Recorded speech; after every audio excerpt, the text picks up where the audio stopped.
La inspiración existe, pero tiene que encontrarte trabajando. Pablo Picasso. Modelado. Se entiende por modelado la creación de una representación de un objeto real. Un modelado es, por tanto, una representación parcial o simplificada de la realidad que recoge aquellos aspectos de relevancia para las intenciones del modelador.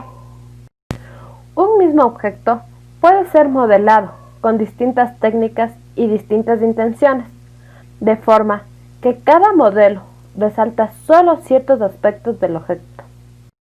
En escultura, un modelo es un bosquejo, un intento preliminar realizado con materiales más económicos que la escultura definitiva. Desde la antigüedad, los materiales que se utilizan para realizar el modelado son la arcilla, la cera y el yeso. Modelado en arcilla.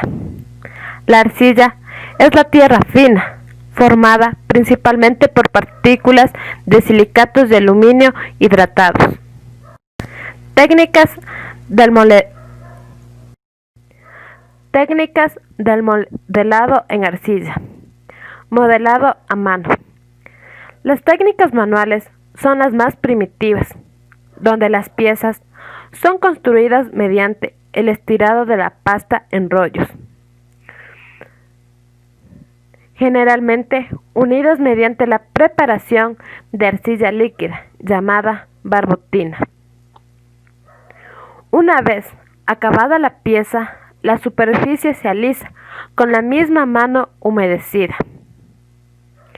Nunca dos piezas de cerámica trabajadas manualmente serán exactamente iguales, por lo que esta técnica no son las apropiadas para hacer un juego de piezas idénticas, como por ejemplo vajillas de cocina, juegos de café, de licor, entre otros. El modelado a mano era una técnica utilizada por los pueblos primitivos y aún se encuentran numerosos artesanos, como los alfareros de los indios pueblos, las tribus de África Central y del Sur, los aborígenes australianos, Japón y toda el Asia Oriental. Modelado a torno. Es muy común que las piezas hechas en torno sean terminadas manualmente. Este método es empleado desde el año 5000 a.C. en el antiguo Egipto, Oriente Próximo y Asia. El torno cerámico es la técnica más utilizada para la creación de piezas en serie. Para trabajar con él, se coloca una bola de arcilla en la rueda del torno, la cual es impulsada por el pie o la mano del alfarero que lo hace girar. La rueda gira velozmente mientras la arcilla es presionada de una manera determinada para que adquiera la forma deseada. El trabajo con torno requiere una gran habilidad técnica, pero un alfarero habilidoso puede producir muchas piezas casi idénticas en poco tiempo. Debido a su naturaleza, los trabajos mediante el empleo de torno son casi exclusivamente piezas con simetría radial respecto de un modelado al vaciado o con el uso de molde. Esta técnica es apropiada para la producción en serie. La arcilla líquida es vertida en un molde de yeso, lo que permite un ligero endurecimiento. Una vez que el molde absorbe la mayor parte del agua de la capa de arcilla que queda en contacto con el molde, la arcilla remanente es volcada fuera del molde y se deja secar la pieza.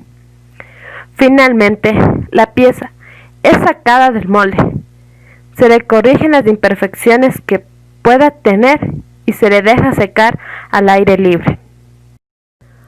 Modelado en cera.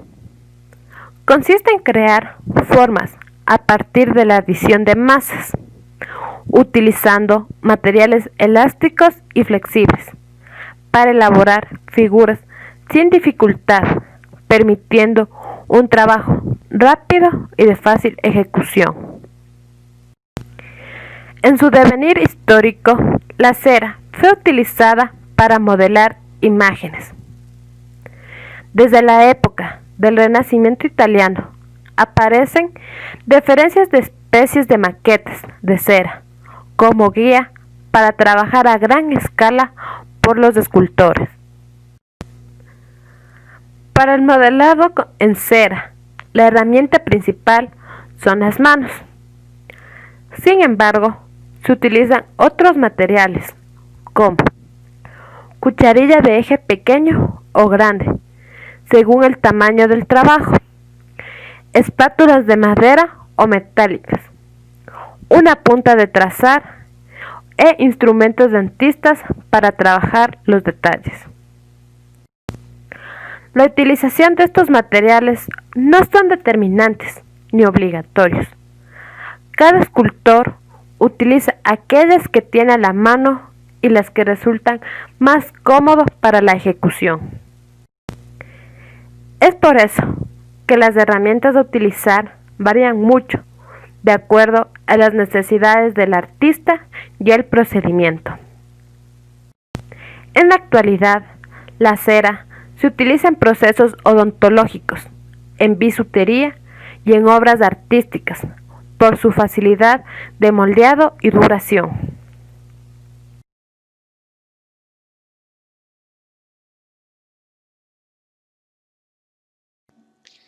La técnica del vaciado en yeso, mediante moldes rígidos, también conocidos como moldes a piezas, ha sido trascendental para el conocimiento de la historia del arte, hasta el punto de haber sido el vehículo gracias al que conocemos de escultura griega, mediante las copias romanas en mármol realizadas a partir de vaciados en yeso.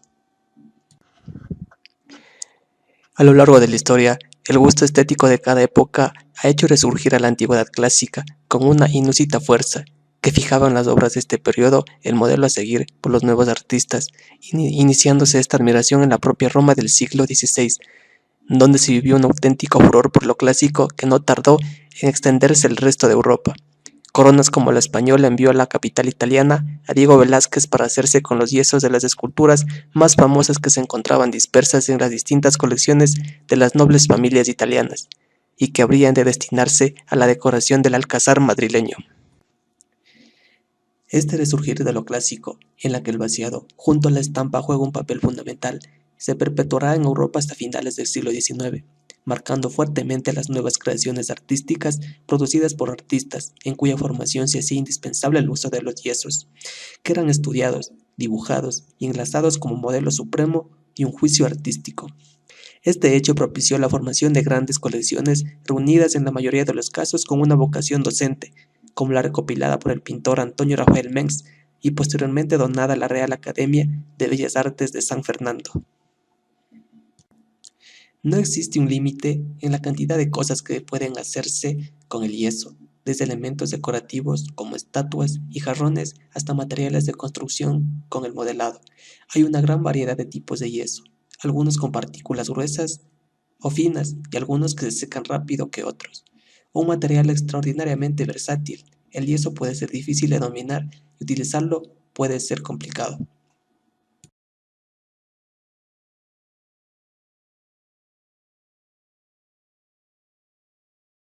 El vaciado es una técnica para reproducir modelos mediante moldes. Muchos materiales, como metales y argamasa, se han utilizado para vaciados, y el bronce ha sido el más popular de todos a lo largo de los siglos. El primer método que Cecilio utilizó para el vaciado de su Perseo y su ninfa consistía en preparar un modelo en arcilla del tamaño ligeramente menor al que se pretendía que tuviera la obra acabada.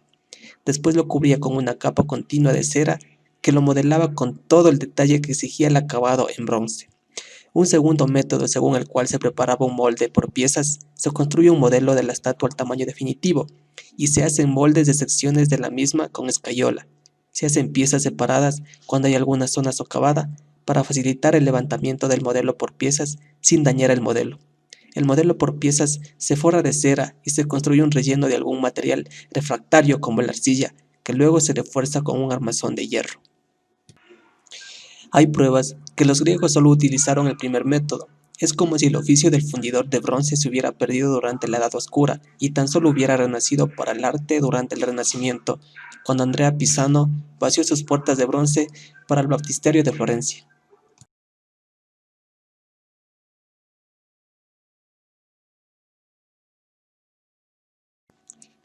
La fundición es el proceso que permite la fabricación de piezas a partir de fundir a altas temperaturas un material metálico e introducirlo en estado líquido en un molde. Allí el metal derretido, en este caso el aluminio, se enfría, se solidifica y adquiere la forma del molde. La fundición es una técnica utilizada desde hace más de 4000 años. Sus fundamentos aparecen con el uso del fuego a finales del Neolítico. Si bien los objetos metálicos de aquella época no fueron elaborados por fusión, pero dieron paso al conocimiento de la manipulación de los metales en estado puro, como el oro, la plata, el cobre y el hierro, los mismos que al principio fueron trabajados de manera directa, con técnicas del frío, como por ejemplo el golpe de martillo. El uso de los metales en la historia de la humanidad ha sido un factor relevante en el desarrollo de la sociedad moderna. De hecho, los historiadores han definido las fronteras de la época antigua para los materiales que más se empleaban para fabricar objetos y herramientas en la edad de piedra, la edad del cobre, la edad del bronce y la edad del hierro. El verdadero auge de la fundición con bronce ocurrió en el Renacimiento, cuando las obras de los grandes maestros como Donatello, Benvenuto, Cellini, Bolgna, etc., desarrollan esta técnica utilizando la cera para modelar sus obras, que posteriormente terminan en bronce fundido. Asimismo, se escriben numerosos documentos que describen detalladamente el arte de fundir, como es el caso del primer volumen impreso sobre metalurgia que fue publicado en el año de 1540. La técnica del vaciado, bronce y oro, para lo cual debemos de tener en cuenta que vaciar es obtener una forma de hueco o vacío para llenarla después con un material fundido, para lo cual fundición a la cera perdida es un procedimiento escultórico de tradición muy antigua que viene desde el siglo III a.C., que sirve para reproducir modelos de metal generalmente bronce y oro, por medio de un molde, en donde el molde representa un material de suma importancia para la creación de la escultura, pues se elabora a partir de un prototipo tradicionalmente moldeado en cera de abeja. Este modelo previo es redondeado con una gruesa capa de material blando que se solidifica, para lo cual esta tecnología fue desarrollada en la antigüedad de manera independiente y paralela por los sumerios, indios, chinos, mesoamericanos e incas, lo cual fue adoptada por las civilizaciones contemporáneas o posteriores. Para la fabricación de objetos con la técnica del modelo de cera perdida, se utiliza un modelo en cera. Este modelo previo es redondeado de una gruesa capa de material reafricano que se solidifica una vez endurecido. Se mete en un horno que derrite la figura de cera, saliendo por esta unos orificios creados al efecto, y en su lugar se inyecta el metal fundido que adoptará la forma exacta del modelo. Para extraer la figura es necesario retirar el molde, para lo cual se lo realiza destruyendo el mismo. Debemos de tener en cuenta que la principal ventaja de este procedimiento es la estrecha tolerancia dimensional, lo cual no se puede conseguir mediante otros procesos. Es posible conseguir dimensiones ajustadas de 0.2 milímetros por milímetro. Es un proceso en el que tenemos que controlar numerosas variables, pero obtenemos un acabado superficial excelente.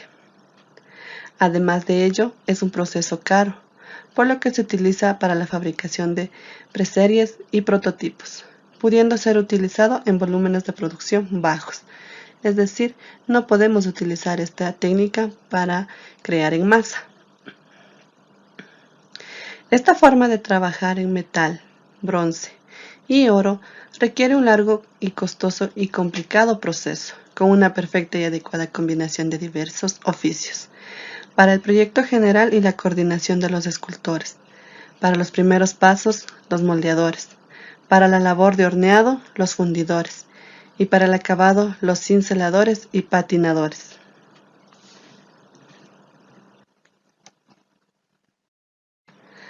Además de ello, del cuidado que se debe tener en el enfriado del metal, pues se saca del molde. Quedan unas varillas que son los canales de aireación. Estas varillas se cortan y se liman para que no dejen rastro y quede así el objeto deseado.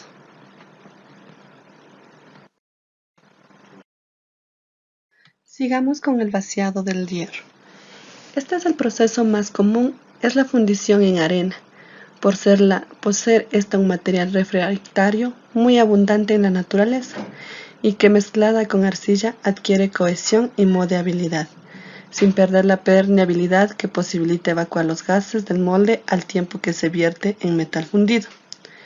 La fundición en arena requiere un modelo a tamaño natural, de madera, cristal, plástico y metales que definen la forma externa de la pieza, que se pretende reproducir y que formará la cavidad interna en el molde.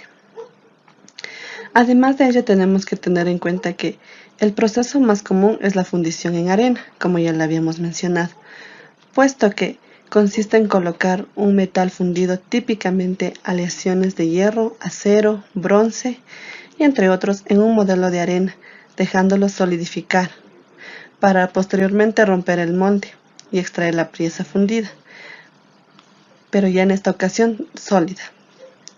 Para la fundición con metales con hierro o plomo, que son significativamente más pesados que el molde de arena, la caja de moldeo es a menudo cubierta con una chapa gruesa, para prevenir un problema conocido como la flotación del molde, puesto que ocurre cuando la presión del metal empuja la arena por encima de la cavidad del molde, causando que el proceso no se lleve a cabo de forma satisfactoria.